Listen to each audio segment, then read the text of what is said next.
नमस्कार, मैं शंभू कुमार सिंह और आप देख रहे हैं नेशनल दस्तक। कोशिश होती है कि आप लोगों से रूबरू हुआ जाए, आप लोगों से बात की जाए।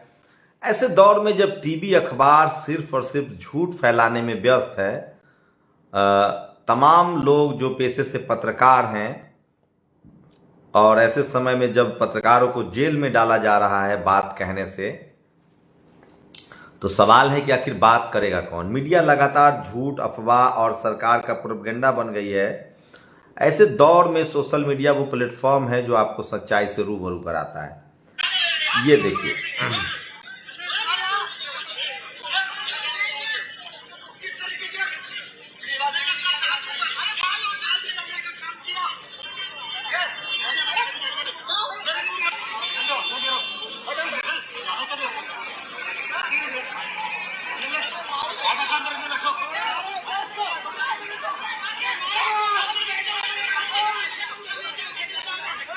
ये वीडियो श्रीनिवास का है, जो यूथ कांग्रेस के नेता हैं। और कल्पना कीजिए कि देश में क्या चल रहा है, क्या डेमोक्रेसी है। पुलिस का इस्तेमाल किया जा रहा है। आज 19 सांसदों को बर्खास्त कर दिया गया है, टर्मिनेट कर दिया गया है, निलंबित कर दिया गया है, बर्खास्त पूरे सेशन के लिए। मैं उसको, एक सेशन ही होता है, सेशन में अगर आपको पूरा सेशन हटा दिया जाए, जैसे पूरे साल स्टूडेंट तैयारी करे और परीक्षा में आप उसको बैठने ना दे, तो सांसदों को हटा दिया गया है। सोचिए, तो लगातार डेमोक्रेसी खतरे में है और कोई बात नहीं करेगा। लेकिन टीवी अखबार आज क्या कह रहा है?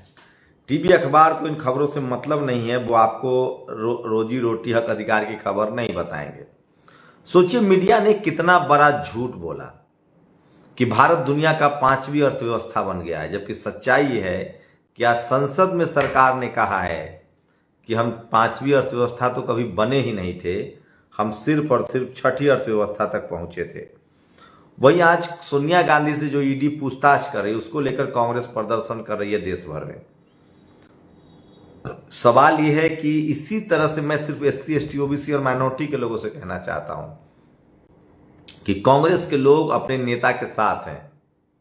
सोचिए, यही कांग्रेस की सरकारें थी पहले, और मायावती, अखिलेश यादव, मुलायम सिंह यादव, शिबू सोरेन, हेमंत सोरेन, जगन मोहन रेड्डी, इन तमाम लोगों को बंद किया गया, आरोप लगाए गए, केस दर्ज किया गया। तो कांग्रेस का पाप है जो उसे घेर रहा है। मैं बार बार कहता हूं, कांग्रेस अब भले अच्छी हो जाए, सुधर जाए, लेकिन कोई ऐसा काम नहीं है जो कांग्रेस ने न किया हो उसको बीजेपी आगे न बढ़ा रही हो। चाहे वो राम मंदिर का मुद्दा हो, राजीव गांधी ने ताला खोला। चाहे वो मंडल कमीशन के खिलाफ राजीव गांधी बोलते थे। नरेंद्र मोदी इन तमाम चीजों को बारीकियों से पकड़ रहे हैं। मैं फिर कह रहा हूं, SC, ST, OBC माइनॉरिटी के लिए बीजेपी कुछ नहीं कर रही है। लेकिन जो काम कांग्रेस पर्दे के भीतर रह के करती थी, लोक लाज के डर से करती थी, बीजेपी सरेआम कर रही है। लेकिन सवाल है ये कि SC, ST, OBC माइनॉरिटी के लोग क्यों अपने नेताओं के साथ खड़ा नहीं हो पाते हैं। उनके नेता पर कोई आरोप लग जाए, कोई CBI की जांच हो जाए, लोग उनको विलेन ठहरा देते हैं। सोचिए, राहुल गांधी से, सोनिया गांधी जी से ईडी पूछताछ कर रही है, कोई गिरफ्तारी नहीं होगी, सब पॉलिटिकल स्टंट है। लेकिन सोचिए लालू यादव के साथ क्या हो रहा है,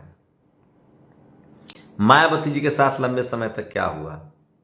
मैं पत्रकारिता कर रहा हूं तो मेरे साथ कुछ भी हो सकता है। प्रशांत कनौजिया को जेल में डाल दिया गया, जुबैर को जेल में डाल दिया गया। तो सोचिए, ब्राह्मण समाज के साथ कुछ होगा। राहुल गांधी ब्राह्मण है। इस देश में ब्राह्मण समाज पर कोई अत्याचार होगा तो वो अत्याचार है। जम्मू कश्मीर में ब्राह्मण समाज पर अत्याचार हुआ, आज तक वो उसकी रेवड़ी खा रहे हैं, आज तक वो खबरें हैं, फिल्में बनती है। लेकिन क्या मजाल है कि कोई SC, ST, OBC माइनॉरिटी पर कोई जुल्म हो जाए और इसके लेकर कोई बहस छिड़ जाए। और इसकी वजह यह है कि हम लोग एक समाज के तौर पे बटे हुए लोग हैं। तो यही मैं आपसे कहना चाहता हूं कि अपने लोगों के साथ अपने लोगों को खड़ा होना पड़ेगा। और अगर आप नहीं खड़ा होंगे तो यकीन मानिए कि आपकी नस्लें, आपका इतिहास बदल जाएगा। तो इसलिए मैं बार बार कहता हूं कि सोशल मीडिया ही सच्चा मीडिया है, सोशल मीडिया ही बहुजन मीडिया है। तो कांग्रेस के इस प्रोटेस्ट से लोगों को सीखना चाहिए। देखिए, दर्जनों MP जेल में है, थाने में है।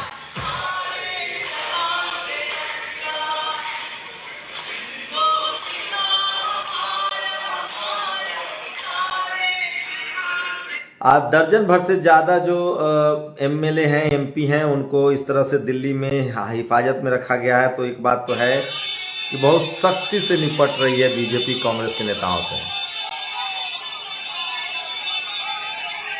और सोनिया गांधी, राहुल गांधी बिल्कुल इसको पॉलिटिकल इशू बना रहे हैं, डर नहीं रहे हैं, लड़ रहे हैं। मुझे लगता है एससी एसटी ओबीसी माइनॉरिटी के नेताओं को भी अपने समर्थकों के साथ सड़कों पर आना चाहिए और उनको डरना नहीं चाहिए। इसके खिलाफ आंदोलन चलाना चाहिए, लड़ाई करनी चाहिए। सोचिए, एक बात और है, कांग्रेस के जितने एससी एसटी ओबीसी माइनॉरिटी के नेता हैं वो मजबूती के साथ पार्टी के साथ खड़े हैं। इसलिए मैं बार बार कह रहा हूं कि अगर एससी एसटी ओबीसी माइनॉरिटी के नेता, मैं बार बार कह रहा हूं, कांग्रेस बीजेपी बड़ी पार्टी नहीं है, बड़े जन समर्थन वाली पार्टी नहीं है।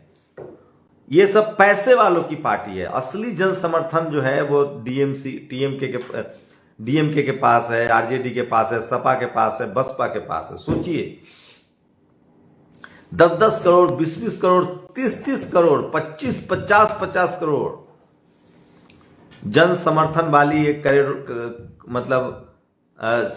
कैडर वोटर वाली ये पार्टियां हैं। और इनके नेताओं पर जिस तरह से हाथ डाला जाता है, अगर ये सड़कों पे आ जाए तो कोई हिम्मत नहीं करेगा। लेकिन सवाल है कि हमारे नेता क्या कंफर्ट जोन से नहीं निकलना चाहते हैं, या जनता उनको चोर मान लेते? टीवी अखबार में सारी ताकत है।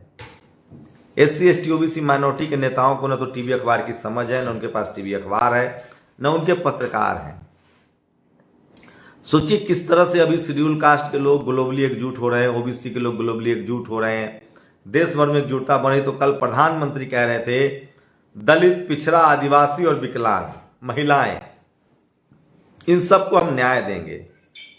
तो सवाल है कि क्या विपक्ष जो है वो डर है? कांग्रेस भले अपने नेताओं के लिए सड़कों पर निकल रही है, कांग्रेस अपने नेताओं के लिए सड़कों पर निकल रही है, लेकिन सबसे बड़ा सवाल है कि कांग्रेस ने ये सारा रास्ता दिखाया है। कांग्रेस ने अगर मजबूती से संविधान लागू किया होता तो ये नौबत ना आती। खैर, देर ही सही सवेर सही, कम से कम बीजेपी ने 2 चीजें तो कर दी है। इस देश में बीजेपी ने 2 चीजें कर दी है। पहला काम किया है कि उसने तमाम राजनीतिक दलों को सिखा दिया है कि राजनीति कैसे की जाती है और सत्ता में आने पर विपक्षियों से कैसे निपटा जाता है। आप कल्पना कीजिए कि अगर कांग्रेस सत्ता में आ गई, या सपा आ गई, आरजेडी आ गई, तो कांग्रेस बीजेपी वालों का क्या हाल होगा, उनके समर्थकों का क्या हाल होगा। सोचिए, आज लगातार मैं बार बार कह रहा हूं कि जिस तरह से जुबैर को गिरफ्तार किया गया है, उससे साफ है कि उनको जानबूझकर फंसाया गया था। तो क्या एससी एसटी ओबीसी माइनॉरिटी के नेताओं को फंसाया जाएगा? ये बड़ा सवाल है।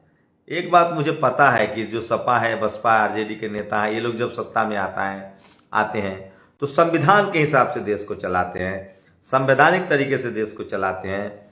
लेकिन बीजेपी बिल्कुल पॉलिटिकल मोड में है। और ये देखिए, ये लगातार एक और घिनौनी खबर आ रही है, शर्मनाक खबर आ रही है। शेड्यूल कास्ट के कुबा को गुजरात में, ये देखिए, गुजरात में इस तरह से मारपीट। पाटन गुजरात में अनुसूचित जाति की एक बच्ची स्कूल जा रही थी, तब खुद को क्षत्रिय कहते समाज के युवा ने उस बाला से अभद्र मांग की। गुस्साए अनुसूचित जाति के लोगों ने पूरा गांव क्षत्रिय कहलाते फिरते लोगों को होने के बावजूद उसे पकड़कर गांव के बीच ही लटकाकर पिटाई कर डाला। तो चलिए, कहीं ना कहीं तो लोग, जब सब्र टूट रहा है, लोग खड़ा हो रहे हैं। बहुत ही शर्मनाक खबर थी पाटन की, जो मैं बता रहा हूं। और राहुल गांधी अनएम्प्लॉयमेंट, बेरोजगारी, हिंदुस्तान की आवाज वो हम यहाँ उठा रहे हैं,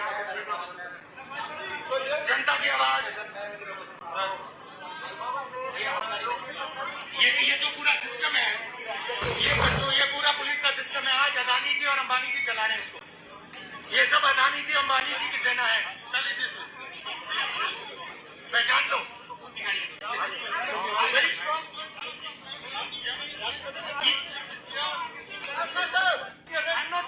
I'm standing here.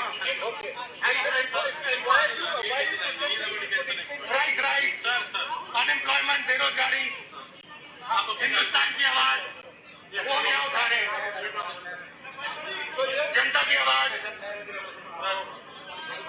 ये जो पूरा सिस्टम है, ये पूरा पुलिस का सिस्टम है। आज अदानी जी और अंबानी जी चला रहे हैं इसको। ये सब अदानी जी अंबानी जी की सेना है। पहचान लो। Very strong.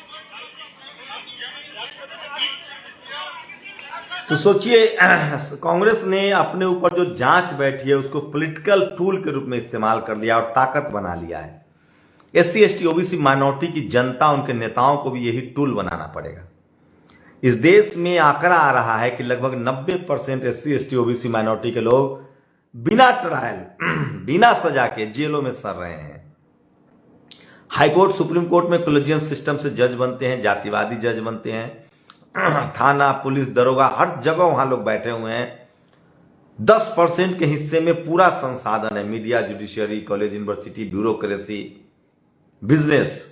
90% लोग इस देश में गरीब लाचार हैं, और जो 90% में से इक्का दुक्का लोग पढ़ लिख के अपने दम पर राजनीति में, मीडिया में, जुडिशियरी में, ब्यूरोक्रेसी में आते हैं, उनको भी वही झेलना पड़ता है, जेल जाना पड़ता है, उन पर मुकदमे दर्ज होते हैं। तो इसके खिलाफ भी आपको बात करना पड़ेगा। इस देश में एक भी एससी एसटी ओबीसी माइनॉरिटी का ऐसा नेता नहीं है जो इस सम्मान से अपना काम करता हो। आपके जजों को भी जेल में डाल दिया जाता है, जस्टिस कर्नल। सोचिए, इस तरह के हालात हैं, और आपको डेमोक्रेसी बचानी पड़ेगी, संविधान बचाना पड़ेगा। और जो एससी एसटी ओबीसी माइनॉरिटी के जो पॉलिटिकल लीडरशिप है, उनको सड़कों पर आना पड़ेगा। अब एकदम ट्रेंड होना चाहिए। जैसे ही एससी एसटी ओबीसी माइनॉरिटी के नेताओं पर कोई आरोप लगे, कोई रेड हो, कोई जांच हो, उनको सड़कों पर आना चाहिए अपने जनता के साथ। आप कल्पना कीजिए, जिस दिन अखिलेश यादव सड़कों पर उतरे, तेजस्वी यादव उतर जाएं, हेमंत सोरेन उतर जाएं, स्टालिन उतर जाएं, और कल्पना कीजिए कि अगर बहन जी सड़क पर आ जाए, एक दिन सिर्फ जंतर मंतर आ जाए, इस देश में मनुवादी, जातिवादी, भ्रष्टाचारियों की चूल्हे हिल जाएंगी। मैं बार बार कह रहा हूं कि इस देश में बहुजन समाज की जो पार्टियां हैं, वो सबसे ज्यादा जनाधार वाली पार्टियां हैं। पैसे से वो गरीब पार्टी है, लेकिन समर्थक के मामले में उनके पास सबसे ज्यादा जनाधार है। कांग्रेस ने ये दिखा दिया है कि अगर आपके खिलाफ कोई अधिकारी जांच, आप पर कोई आरोप लगता है, जांच होता है, उसको भी पॉलिटिकल हथियार बनाइए। सोचिए, कांग्रेस ने सीबीआई की विश्वसनीयता खत्म कर दी थी। अब ED, income tax, supreme court, high court, सबकी विश्वसनीयता खत्म हो रही है। कम से कम तमाम संस्थाएं, जब तक इसमें डाइवर्सिटी नहीं होती है, एससी एसटी ओबीसी माइनॉरिटी के लोग नहीं बैठते हैं, तब तक इनकी विश्वसनीयता खतरे में है। आप लोग की क्या प्रतिक्रिया, अपनी प्रतिक्रिया, क्या एससी एसटी ओबीसी माइनॉरिटी के नेताओं को भी सड़कों पर निकलना चाहिए? सोचिए, एससी एसटी ओबीसी माइनॉरिटी के नेताओं पर हाथ नहीं डाला जा रहा है, लेकिन उनको समर्थकों पर रोज अत्याचार हो रहे हैं। बहुजन समाज के एक्टिविस्ट, बहुजन समाज के पत्रकार, बहुजन समाज का आम आदमी रोज मारा जा रहा है। हमारे नेताओं को भी घरों से निकलना चाहिए और कम से कम अपने लोगों के लिए आवाज उठानी चाहिए। आपकी क्या प्रतिक्रिया, अपनी प्रतिक्रिया जुड़ दीजिए। शुक्रिया। नेशनल दस्तक की आपसे गुजारिश है कि अगर इसको बचाना चाहते हैं तो नेशनल दस्तक को सब्सक्राइब करने के लिए रेड कलर के सब्सक्राइब बटन को दबाएं, फिर बेल आइकन की घंटी दबाएं। नेशनल दस्तक को बचाने के लिए बहुत जरूरी है कि हर खबर को शेयर करें, लाइक करें, कमेंट जरूर करें।